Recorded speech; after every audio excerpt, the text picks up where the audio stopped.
Coaching संस्थान में बैठे हुए हैं वो मात्र एक बीसलपुर का नहीं, पीलीभीत का नहीं, बल्कि बरेली मंडल का एक टॉप कोचिंग संस्थान है जिसके डायरेक्टर आदरणीय गुरुदेव तिवारी सर हैं।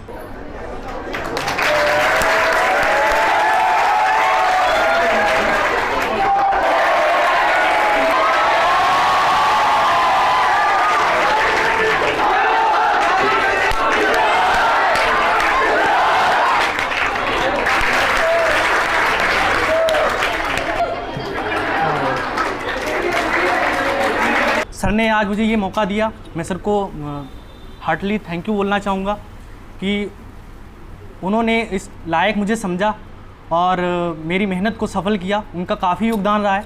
केवल कोचिंग में नहीं बैठता था, सर के साथ ऐसा था कि कोचिंग तो हम सर इसके लिए तो कहाँ गया, इस डंडे से भी मैं बहुत पिटा हूँ। पता नहीं सर तो पता नहीं फेवरेट स्टूडेंट मानते नहीं, उनके लिए आप सब लोगों की तरह मैं हूँ, लेकिन मेरे तो सर फेवरेट हैं। अब वो चाहे स्टडी के लिए भी तो बोल ही सकते, स्टडी के लिए है ही, मेरे लाइफ गाइडेंस के लिए भी है। एक बार सर के लिए दोबारा स्पेशली थैंक्स बोलूँगा कि उन्होंने मुझे इमोशनली सपोर्ट किया। और 12th के ड्यूरेशन में मैं अभी से मान लो 12 साल की स्टडी में एक महीना ऐसा था कि मैंने पूरा किताब तक नहीं छुई थी, ये बोल सकते हैं। तो उस टाइम सर ने मुझे उस बात को मैंने सर को नहीं बोला था कि मैं उस टाइम किताब नहीं छू रहा हूँ, मतलब पढ़ाई नहीं कर रहा हूँ। तो सर को मैं उस बात के लिए भी थैंक्स बोलूँगा कि उस डिप्रेशन से या उस सोच से मुझे निकाल के लाए थे। और उसके बाद आता है 2023, जिसका परिणाम आप लोग देख ही रहे हैं। यूपी की टॉप 10 लिस्ट में 3 टॉपर्स अकेले तिवारी कोचिंग सेंटर के हैं। मेहनत अच्छी हो तो रंग लाती है, मेहनत गहरी हो तो सबको भाती है, मेहनत नादान हो तो टूट जाती है, पर अगर मेहनत तिवारी कोचिंग सेंटर के स्टूडेंट जैसी हो तो इतिहास बनाती है।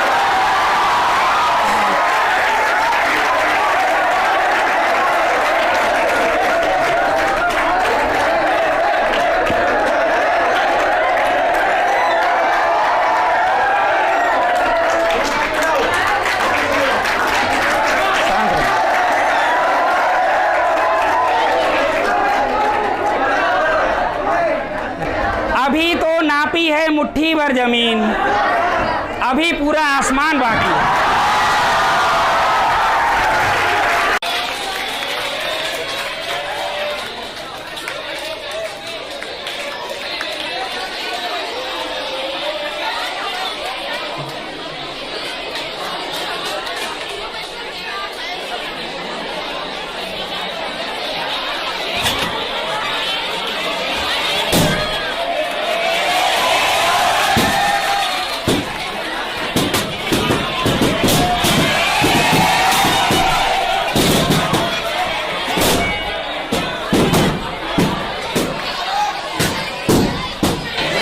कोचिंग संस्थान में बैठे हुए हैं वो मात्र एक बीसलपुर का नहीं, पीलीभीत का नहीं, बल्कि बरेली मंडल का एक टॉप कोचिंग संस्थान है जिसके डायरेक्टर आदरणीय गुरुदेव तिवारी सर हैं। एक बार जोरदार क्लैपिंग के साथ बोलिए।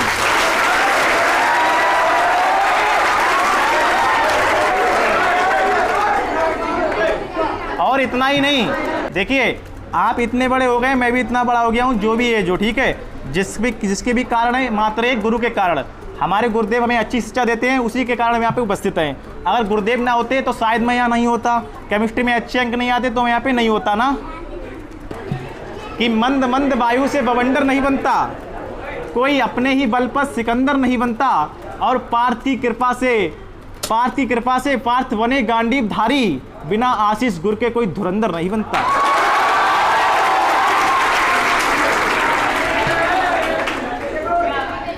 ऐसे आदरणीय गुरुदेव तिवारी सर से मैं सौरभ भैया, आदेश भैया और सेकंड सौरभ भैया से निवेदन करता हूं कि तिवारी सर के लिए एक माला पहनाकर उनका जोरदार स्वागत करें।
आप इस पावन दिन को कभी भूल नहीं पाएंगे, अपने जीवन में हमेशा याद रहेगा। 4 पंक्तियाँ कहता हूँ गुरुदेव के लिए कि गुरूर करता हूँ अपने गुरुओं का, गुरूर करता हूँ अपने गुरुओं का, यूँ तो कश्तियाँ भी पार नहीं होती।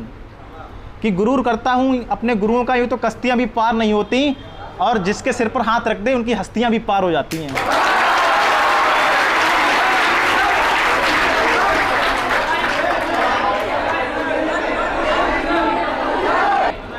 मैं सर्वप्रथम आपके समक्ष उपस्थित सौरभ भैया को आदेशित करता हूं कि मंच पर आएं और अपना विजयी पुरस्कार प्राप्त करें, जिन्होंने यूपी में द्वितीय स्थान प्राप्त कर इस तिवारी कोचिंग संस्थान का बहुत ही गौरव से नाम ऊंचा किया है। उनके लिए एक बार जोरदार क्लैपिंग करिए आप लोग।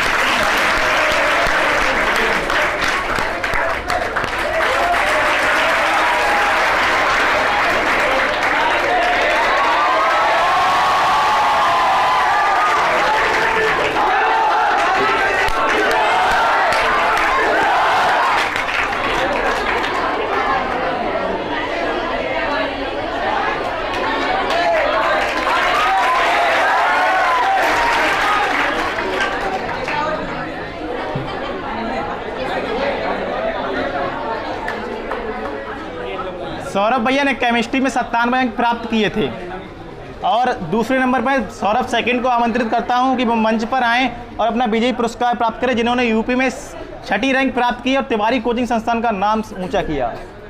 आदरणीय सौरभ सेकंड,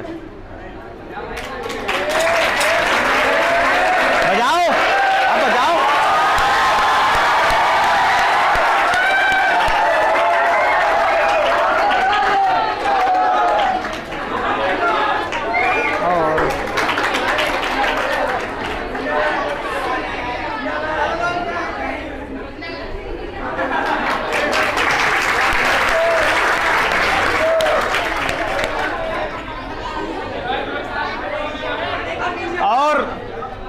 और जिन्होंने 97 अंक प्राप्त किए आदेश भैया, उन्होंने भी यूपी में 4थी रैंक प्राप्त कर तिवारी कोचिंग संस्थान का गर्व से, इसमें 4th लिखा है, 4th रैंक 4 डिस्ट्रिक्ट में। अच्छा सॉरी 10वीं यूपी में और 4th रैंक डिस्ट्रिक्ट में प्राप्त किया है, और अपने स्कूल का तिवारी कोचिंग संस्थान का नाम गौरव से ऊंचा किया है। आदरणीय सौरभ आदेश भैया को ट्रॉफी देकर आप सम्मानित करने का कष्ट करें।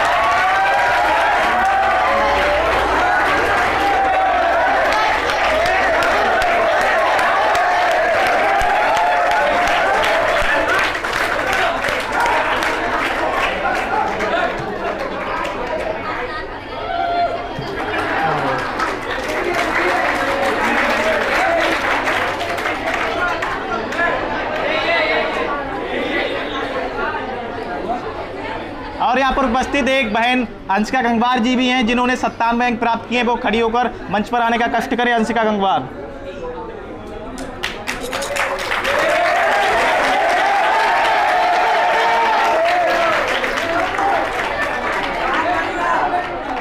नहीं आई।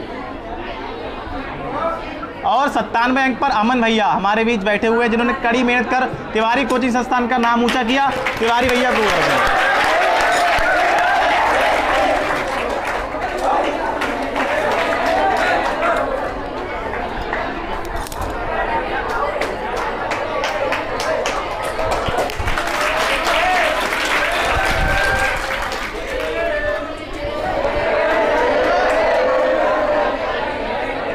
और अगला नंबर है जो मंच को संबोधित कर रहे हैं अर्चित जी।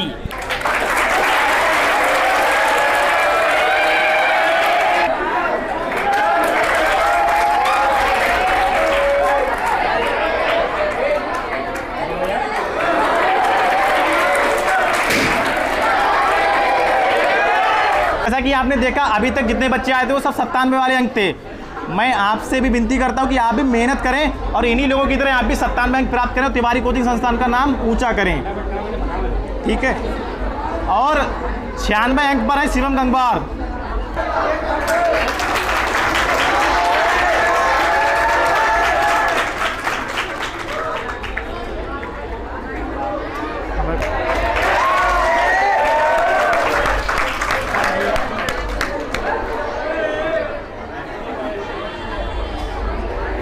और अगले नंबर पर उपस्थित हैं भैया अभय कुमार। अभय कुमार केमिस्ट्री में 95 अंक आ जाओ। इसके बाद शिवम कुमार 95, वो भी रेडी रहें।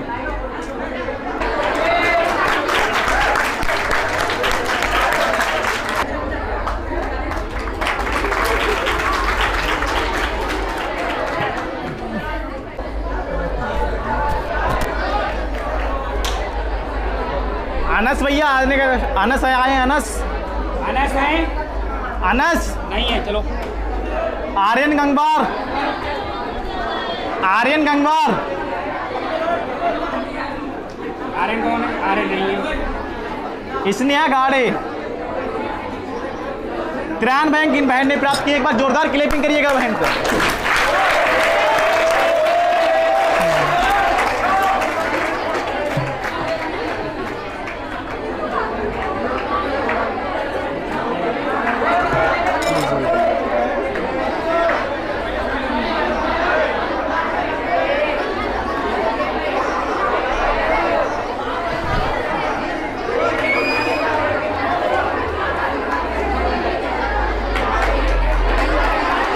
सचिन भैया जिन्होंने त्राण बैंक प्राप्त किया, आ जाए आगे। सचिन है? मंच पर आने का कष्ट करें जिन्होंने त्राण बैंक प्राप्त किए हैं। सचिन भैया। और कौन है? जो भी नहीं आया है। जितिन गंगवार 92 अंक।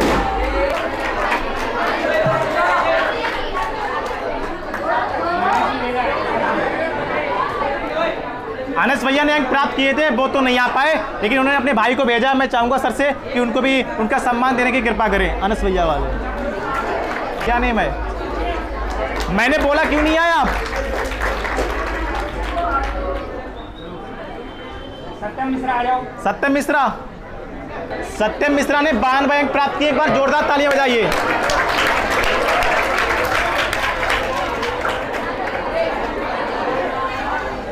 और सचिन भैया,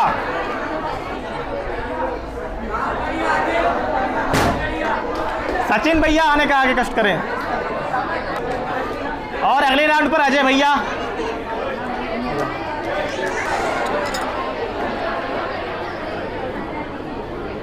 जिन्होंने 91 अंक प्राप्त किए, आराम के लिए जोरदार ताली बजाइए। ताली बजाओ।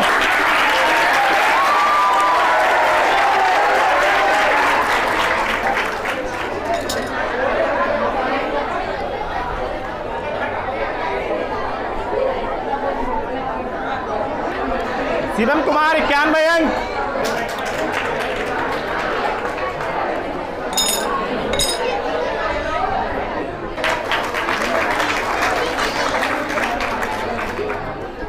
अंशु गंगवार, सया गंगवार 87 अंक। एक बार जोरदार तालियों से स्वागत कीजिए आप लोग।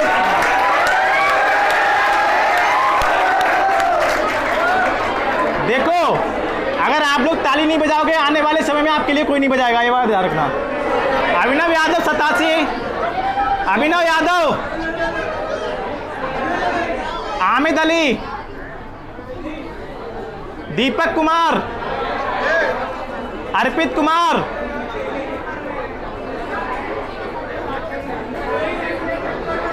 दीपक कुमार, अर्पित कुमार,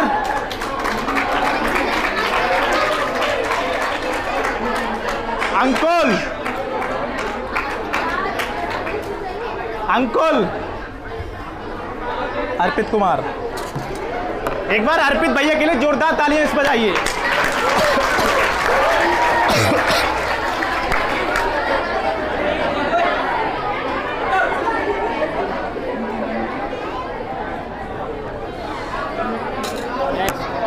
अंकुल,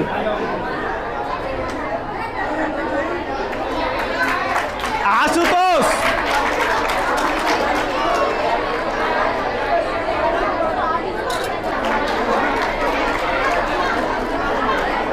आलोक,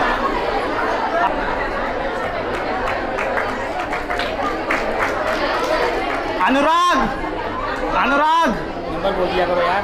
अनुराग भैया ने 86 अंक प्राप्त किए हैं।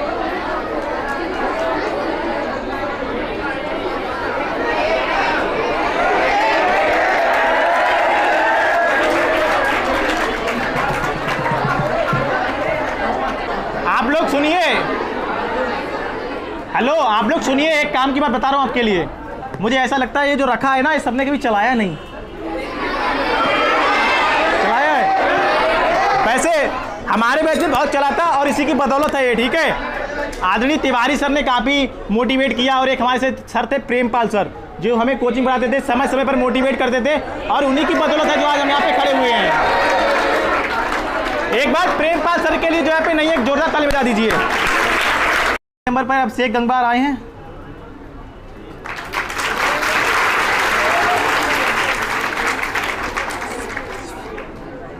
अमित कुमार आए हैं, अमित कुमार। अस्मी रिजवी बहन आई हैं, इन्होंने 93 अंक प्राप्त किए हैं केमिस्ट्री सब्जेक्ट में। एक बार जोरदार क्लैपिंग की है अस्मी रिजवी के लिए।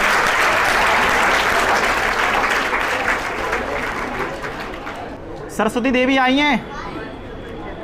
सुमित 83 अंक। सुमित। सौरभ गंगवार 82 अंक।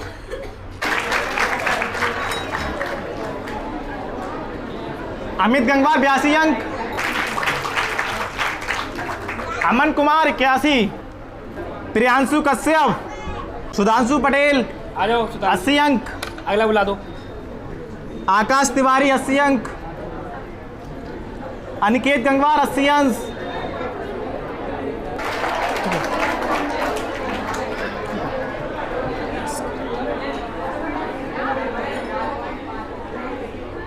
अनिकेत गंगवार आए हैं। करण भोजवाल, सुन लीजिए आप लोग।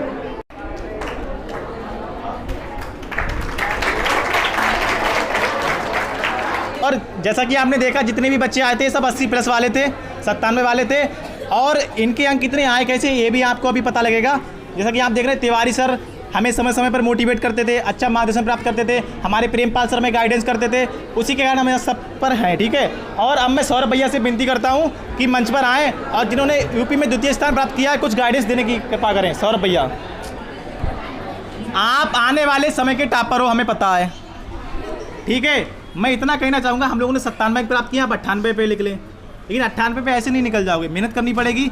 और आपसे 4 पंक्तियाँ कहता हूँ कि वो सपना भी क्या जो साकार ना हो, वो सपना भी क्या जो साकार ना हो, वो दवाएं भी क्या, वो दवाएं भी क्या जो असरदार ना हो। और टॉपर देखे हमने बहुत, मगर वो टॉपर किया जो असरदार ना हो, ठीक है। आपको असरदार बनना है, अपनी छाप छोड़नी है अपने बैच में, यही बोलना चाहता हूँ। अभी तक आप लोगों ने जैसे हमारे बीच उपस्थित अर्जित भैया को सुना, पता नहीं आपने किस नज़रिए से सुना हो, चाहे वो बोरिंग हो या इंटरेस्टिंग हो। मैं ज़्यादा कुछ बोलूँगा नहीं, क्योंकि ज्ञानचंद तो बनने में यहाँ आया नहीं हूँ। इस ऑनलाइन वर्ल्ड के ज़माने में ऐसा तो है नहीं कि कहीं ना कहीं सब आप लोग अवेयर हैं, चाहे वो मोटिवेशन के लिए हो, अपने कैरियर एडवाइस के लिए हो, या अपनी स्टडी के लिए। और सर ने आज मुझे ये मौका दिया, मैं सर को हार्टली थैंक यू बोलना चाहूँगा कि उन्होंने इस लायक मुझे समझा और मेरी मेहनत को सफल किया। उनका काफ़ी योगदान रहा है। मैं यहाँ पे किसी मतलब स्पेशली सर के लिए नहीं बोलने आया हूँ या फिर मैं अपने लिए नहीं आया हूँ। सर ने मुझे यहाँ पे इनवाइट किया है एज ए स्टूडेंट, और जो भी मैंने इस यूपी बोर्ड के एग्ज़ाम में स्कोर किया है वो कोई एक यूनिकनेस नहीं थी।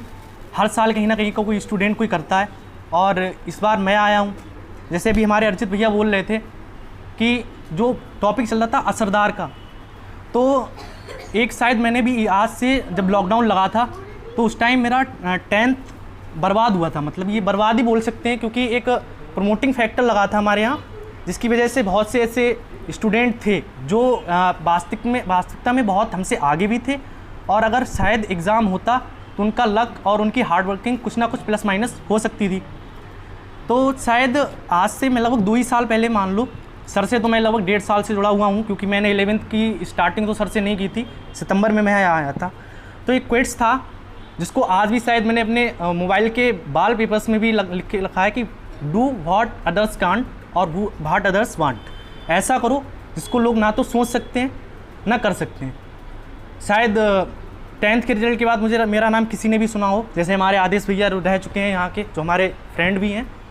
काफ़ी संतोषजनक उनका परिणाम रहा, लेकिन शायद वो अपने परफॉर्मेंस से खुश नहीं हैं। वो 10th के यहाँ के जिला टॉपर रह चुके हैं।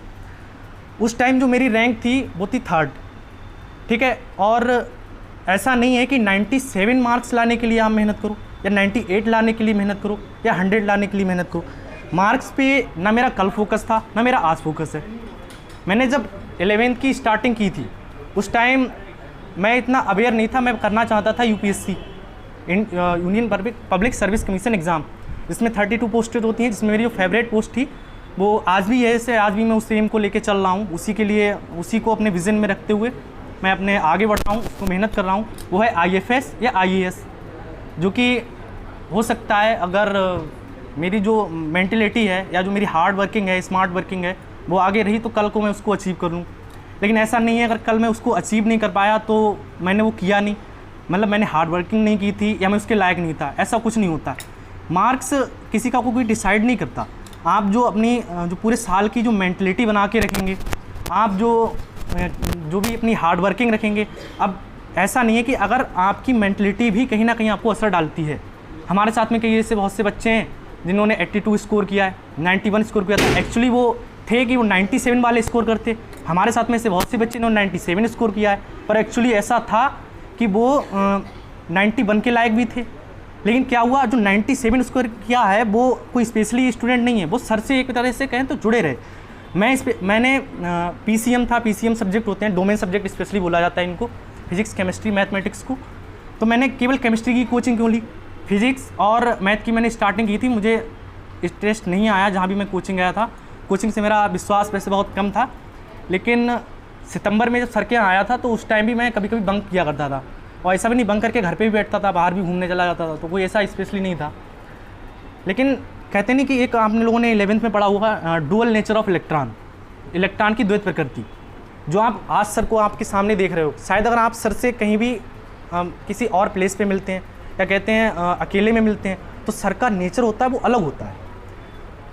एक टॉपर बनने के लिए, एक लाइफ में किसी भी गोल को अचीव करने के लिए सबसे जो मेन चीज़ होती है वो होती है ऑब्जर्वेशन, हार्ड वर्किंग। अगर आप 8 घंटे की जगह 6 घंटे कर रहे हो कोई प्रॉब्लम नहीं है, लेकिन ऑब्जर्वेशन हमें लगता है कि एक बैक माइंडिंग होती है जहाँ पे आपको 100% आपको अपना लेकर ही चलना चाहिए। ऑब्जर्वेशन कैसा था, जैसे मैं कोई पहले भी बोल चुका हूँ कि ज्ञान ना मुझे कल पसंद था, ना मुझे आज पसंद है, ना मैं तुम्हें ज्ञान दे रहा हूँ। जिसकी मर्जी हो वो सुने, और जिसकी मर्जी से मेरी बातें अच्छी नहीं लग रही हों, ऐसा लगता है जो सुन चुका हो, वो अपने आप जो भी हो बिजी रहे। मैं नहीं बोल रहा कि मेरी बातों को वो गौर करे, चाहे वो बॉयज़ में हो या गर्ल्स में हो या हमारे साथ वाले हों, क्योंकि कहीं ना कहीं ऐसा है कि आप हमसे कुछ फैक्टर ज़्यादा ही जानते होंगे, कुछ फैक्टर माइनस में ही जानते होंगे, क्योंकि हम भी आपके कुछ ऐसा तो है नहीं कि मैंने कुछ ज़्यादा एक्सपीरियंस गेन कर लिया हो, या मेरी जो यूपी में 2nd रैंक आई है या डिस्ट्रिक्ट में 1st आई है तो इसकी वजह से मैंने कुछ बहुत बड़ा अचीव कर लिया हो। ये कहते हैं सक्सेस, तो मैं इसको नहीं बोल सकता, मैं आज भी नहीं मानता हूँ। 25 अप्रैल को मेरा रिजल्ट निकला था, मैं शायद 1-2 दिन के बाद उसको भूल चुका था कि मैं क्या था, क्योंकि अगर शायद वो मेरे माइंड में रहता तो मैं आगे नहीं कर पाऊँगा कुछ। तो हाँ, आते हैं कि सर की बात के ऊपर, तो सर से मैं केवल कोचिंग में नहीं बैठता था, सर के साथ ऐसा था कि कोचिंग तो हम सर के इसके लिए तो कहाँ गया, इस डंडे से भी मैं बहुत पिटा हूँ और यहाँ पे ही पिटा हूँ, सर के एकांत में भी सर ने बहुत मारा है। मैं सर को लिए स्पेशली जब भी मैं डीमोटिवेटेड फील किया करता हूँ। अच्छा, कितने सारे ऐसे स्टूडेंट हैं जो स्टडी के टाइम पे जब क्वेश्चन सॉल्व नहीं होते तो डिमोटिवेट फील करते हैं, बिल्कुल नर्वसनेस होती है। तो क्वेश्चन सॉल्विंग की तो बात ऐसी रही, जैसे बहुत से लोगों के में होगा कि बहुत से लोगों के मन में जवाब होगा कि मतलब क्वेश्चन होगा कि हमसे क्वेश्चन सॉल्व नहीं होते तो उसको गिव अप करने का मन होता है कि उसको छोड़ो, अरे यार कहाँ हटाओ इसको। कई बार ऐसा मेरे साथ भी हुआ है, मैंने तो बुक्स भी फेंकी हैं। लेकिन आपको बताएं कि ये मैटर नहीं करता है कि आपने कितने क्वेश्चन सही किए हैं, मैटर ये करता है आपने कितने क्वेश्चन अटैम्प्ट किए हैं, कितना टाइम दिया उसको। मैं जेईई मेंस की तैयारी कर रहा था, तो आपको बताऊं मेरा जब फर्स्ट टेस्ट था उसमें मेरा स्कोर था मतलब 300 का होता है, उसमें मेरा स्कोर था ओनली 65 शायद, और मेरी रैंक थी वो थी अपने बैच में 45,000 कुछ 21 के आसपास थी, ऐसा कुछ नहीं था। तो अगर मैं उस चीज़ को अपने मन में लेके बैठ जाता तो शायद मैं आगे कुछ अच्छा नहीं कर पाता। और अभी एडवांस में मैंने 125 क्वेश्चन सॉल्व किए थे, जिसमें 3 क्वेश्चन मुझसे निकले थे केवल, जिसका राइटली आंसर आया था। अगर मैं उन क्वेश्चंस को देखते हुए कि मैं देखता कि अगर वही लगा लो कि 4 मार्क का एक क्वेश्चन होता है, उसको इंटू करो, उसको माइनस में ले जाओ, तो मेरे कितने गलत हुए। मैंने कभी अपने नेगेटिव फैक्टर की तरफ ध्यान ही नहीं दिया, सच बताऊं तो ये है। और दूसरा सबसे बड़ी बात ये है कि मैं जो कोई लोग बोलते हैं, सर भी बोलते थे कि तुम ऐसे करोगे कुछ भी नहीं कर पाओगे। सर से बहुत बार बोला है, सर से अब क्या ही बोलें, घर पे भी कई बार कॉल की है। और सर है ना, पेरेंट्स होते हैं, पेरेंट्स को सबसे इनोसेंट होती है, जैसे माता जी सबसे इनोसेंट होती हैं, उन्हें तो कोई बस भड़का दे, उनकी तो बात ही अलग है फिर। तो इसके चक्कर में ऐसा कई बार हमारी मार भी बहुत बार हुई है, क्योंकि सर तो कॉल कर ही देते थे, क्योंकि उन्हें तो पता ही नहीं था। मैं कभी कभी ऐसा होता था कि सर कोई क्वेश्चन पूछने के बावजूद ही जवाब नहीं देता था, क्योंकि मुझे उसमें इन्जॉय आता था। अभी स्कूल में भी ऐसा था कि सर तो बोलते थे, कहते तुम बहुत बेशर्म हो, हम कहते हाँ सर बिल्कुल हैं। और एग्रेशन तो मुझे शुरू से रहा है। हमारे बैच के स्टूडेंट होते हैं तो वो बोलते भी हैं कि एटीट्यूड की कुछ टाइप की बात है, हाँ कुछ भी बोलो, फ़र्क नहीं पड़ता उससे में। और लेकिन सर से मैं दिल से जुड़ा था, इसमें कोई मतलब वो नहीं। एक प्रेमपाल सर हैं हमारे, जिन्होंने मुझे 10th तक गाइडेंस दिया था, तो वो भी हमारी कहीं ना कहीं वास्तविकता जानते थे कि हम क्या कर सकते हैं या क्या नहीं कर सकते हैं। सर को भी ये कहीं ना कहीं एहसास था। सर ने बुक्स भी प्रोवाइड कराई थी हमें। इसके अलावा स्पेशल अपीयरेंस होता है, वो मैं ये सर नहीं देते थे, मैं खुद आ जाता था। मैंने ऐसा हुआ कि सर बरेली भी जाते हैं तो 7 से 9 टाइम लिए थे। मैं तो यहाँ से कभी होता था कि कोचिंग नहीं आया, 7 बजे आया और 9 बजे गया। स्टडी का, ऑब्जर्वेशन का कोई टाइम नहीं होता है। 8 घंटे पढ़ने वाला स्टूडेंट टॉप करता है, 12 घंटे पढ़ने वाला स्टूडेंट टॉप नहीं करता। उसके आते हैं एक एवरेज स्टूडेंट की तरह मार्क्स आते हैं। तो इसका मतलब ये नहीं है कि 12 घंटे वाले ने उसने मेहनत नहीं की। तो मार्क्स से पहली बात तो मैं मानता हूँ किसी को जज नहीं करना चाहिए। अब मेरी जैसे मेरे इंग्लिश और हिंदी में 96 मार्क्स हैं, मैं नहीं मानता था। मैं पेपर 100 का करके आया, 96 आए, मेरे 92 भी आ सकते थे, 88 भी आ सकते थे। हम शायद यहाँ पे आज खड़े भी नहीं होते हैं।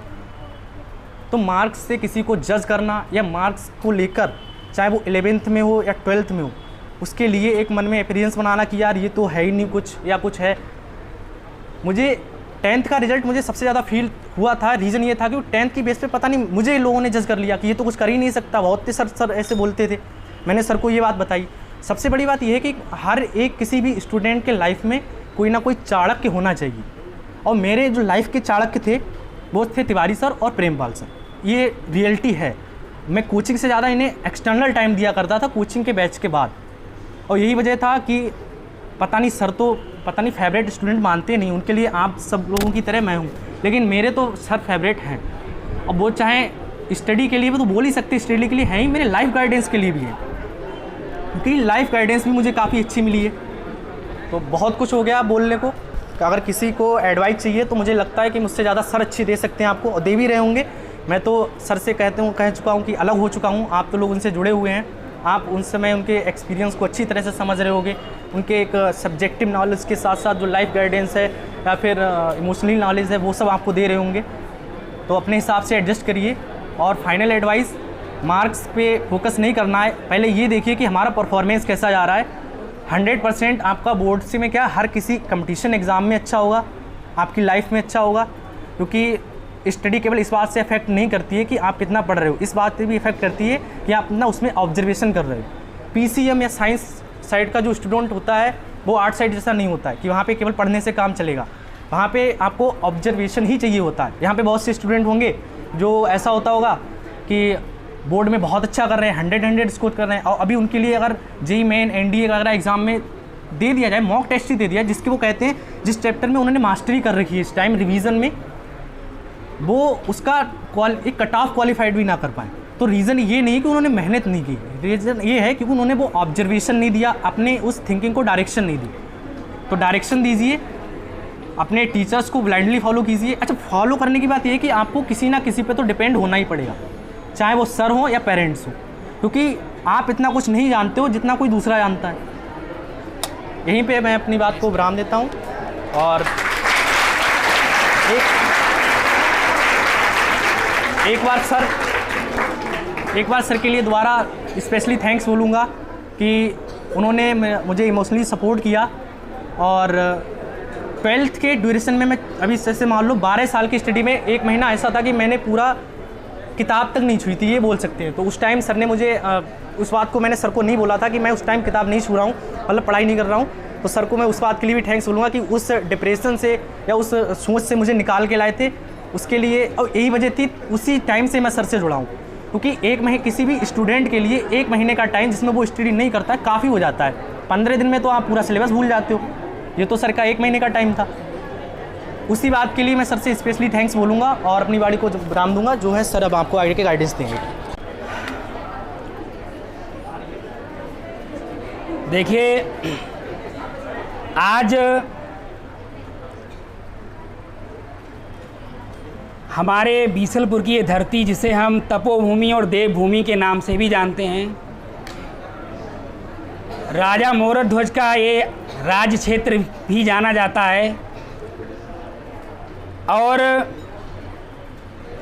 इस क्षेत्र में इससे पहले बहुत सारे आईएएस निकले हैं और प्रतिवर्ष ये ज़िला पीलीभीत में लगता है बीसलपुर, लेकिन डिस्ट्रिक्ट को भी इसने जो है सिटी को पीछे करके एक तहसील है ये, और फिर भी ये तहसील होते हुए भी हर बार यूपी बोर्ड के रिजल्ट में और अन्य सभी प्रतियोगिताओं में आगे रहती है। और जिस कोचिंग संस्थान में आप लोग बैठे हुए हैं, ये स्टूडेंट्स की बहुत मेहनत है और उस मेहनत की वजह से इस कोचिंग का एक सामान्य रिजल्ट नहीं है। इस कोचिंग का हमारे स्टूडेंट्स ने अभी तक मैं पढ़ा रहा हूँ जब से, लगातार एक इतिहास बनाया है। थोड़ी सी जानकारी मैं आप लोगों को देना चाहूँगा उस इतिहास के बारे में। 2015 में पूरी डिस्ट्रिक्ट में, और भी उससे पीछे का इतिहास है लेकिन लंबा हो जाएगा, इसलिए 2015 से ही शुरुआत करते हैं। 2015 में पूरे ज़िले में सबसे अधिक टॉपर्स इस कोचिंग से पहली बार निकले थे। इससे पहले भी कोई कोचिंग सेंटर था तो वो था तिवारी कोचिंग सेंटर।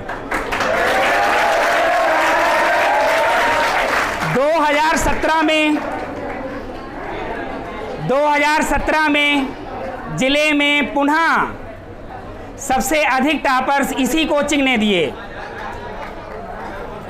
2018 में, बहुत ध्यान देंगे, 2018 में पूरे ज़िले में बीसलपुर से 9 टॉपर्स निकले थे। 9 बीसलपुर के 9 जिला टॉपर्स थे, उनमें 7 जिला टॉपर्स अकेले तिवारी कोचिंग सेंटर के थे।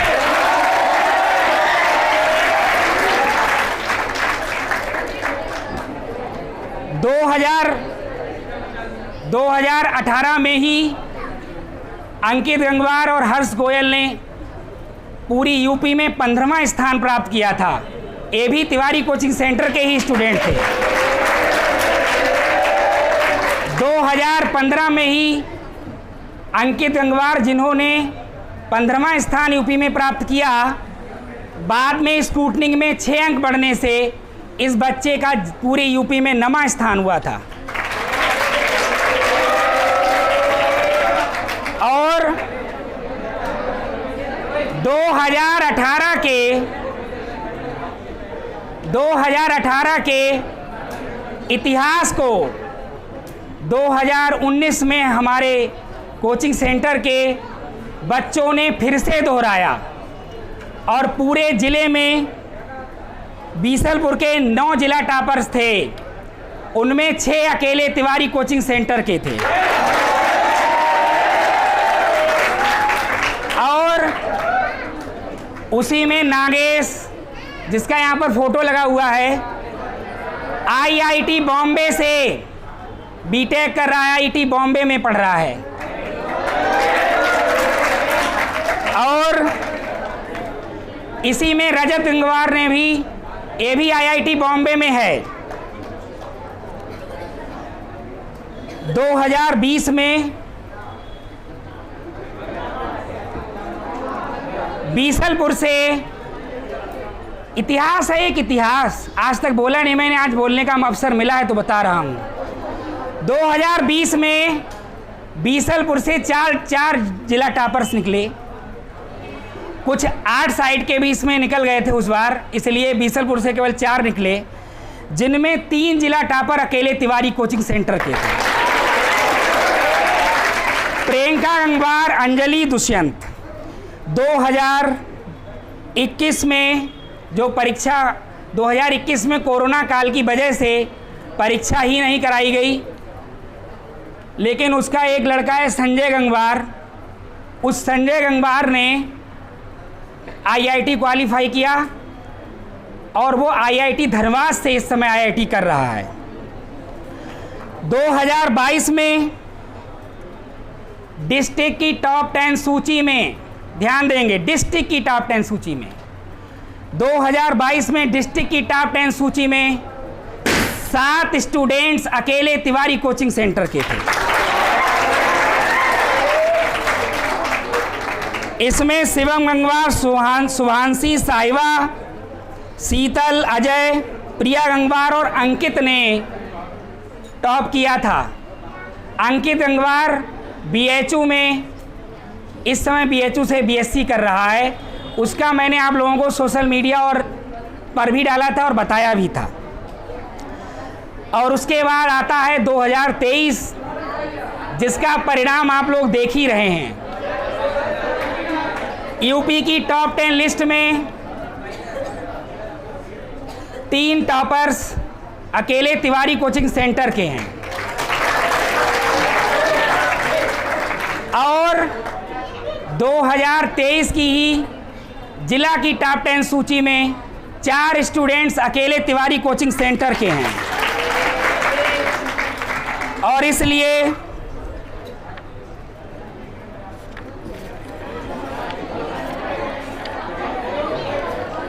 इसलिए इन बच्चों के लिए मैं 2 लाइनें बोलना चाहता हूं अपनी कोचिंग के सभी स्टूडेंट्स के लिए। आज तक जिन भी स्टूडेंट्स ने इतिहास बनाया है उनके लिए चंद लाइनें बोलना चाहूँगा। मेहनत अच्छी हो तो रंग लाती है। मेहनत बीच में नहीं बोलिए, पूरी बात हो जानी थी इसके बाद। मेहनत अच्छी हो तो रंग लाती है, मेहनत गहरी हो तो सबको भाती है, मेहनत नादान हो तो टूट जाती है, पर अगर मेहनत तिवारी कोचिंग सेंटर के स्टूडेंट जैसी हो तो इतिहास बनाती है।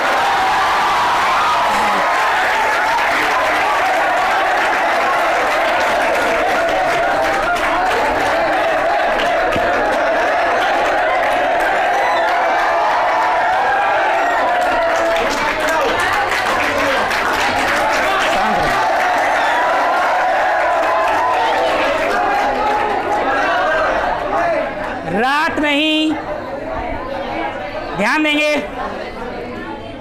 रात नहीं ख्वाब बदलते हैं, मंजिल नहीं कारवां बदलता है। जज्बा रखो जीतने का, कि जज्बा रखो जीतने का, क्योंकि किस्मत बदले या ना बदले पर वक्त जरूर बदलता है।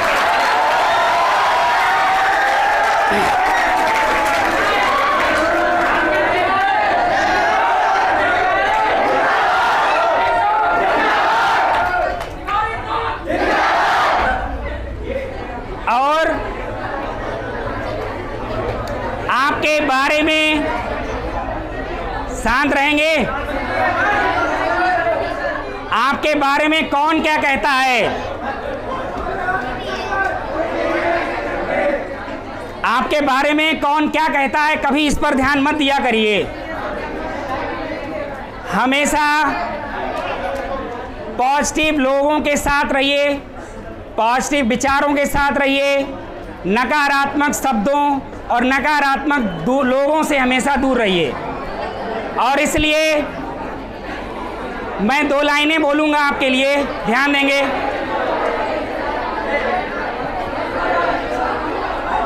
तू अपनी खूबियाँ ढूंढ, ध्यान दीजिए, तू अपनी खूबियाँ ढूंढ, खामियां निकालने के लिए लोग हैं ना। कदम बढ़ाना है तो आगे बढ़ा, पीछे खींचने के लिए लोग हैं ना।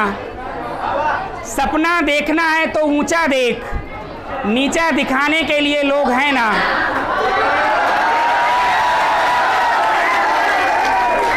तू अपने अंदर, अब सुनिए बात अभी लंबी है, तू अपने अंदर जुनून की चिंगारी भड़का, तू अपने अंदर जुनून की चिंगारी भड़का, जलने के लिए लोग हैं ना। प्यार करना है तो खुद से कर, नफरत करने के लिए लोग हैं ना। तू अपनी एक अलग पहचान बना, तू अपनी एक अलग पहचान बना, भीड़ में चलने के लिए लोग हैं ना। कुछ करके दिखा इस दुनिया को, तू कुछ करके दिखा इस दुनिया को, तालियां बजाने के लिए लोग हैं ना।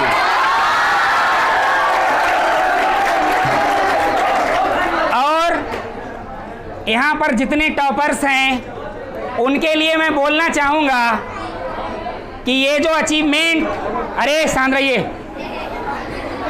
यहाँ पर जो टॉपर्स हैं उनके लिए मैं बोलना चाहूँगा कि ये अचीवमेंट दशमलव भर भी नहीं है। अभी लाइफ में बहुत कुछ करना है, बहुत आगे जाना है। और अगर जैसे कि सौरभ की सोच हमेशा से ही पॉजिटिव रही, उसी का ये परिणाम है कि यूपी में उसने दूसरा स्थान प्राप्त किया। और उसने अभी बोला भी कि हमें आगे बढ़ना है। तो अगर आप लोग बहुत आगे जाना चाहते हैं तो आप केवल इसी मद में ना खो जाएं। इसलिए 2 लाइनें बोलकर अपनी बात समाप्त करूंगा। जिंदगी की असली उड़ान अभी बाकी है, जिंदगी के कई इम्तिहान अभी बाकी हैं। अभी तो नापी है मुट्ठी भर जमीन, अभी तो नापी है मुट्ठी भर जमीन, अभी पूरा आसमान बाकी है। और इन्हीं शब्दों के साथ बहुत बहुत आशीर्वाद आप सभी के लिए, बहुत बहुत शुभकामनाएं। आप लोग बहुत ऊंचाई पर जाएं। बहुत बहुत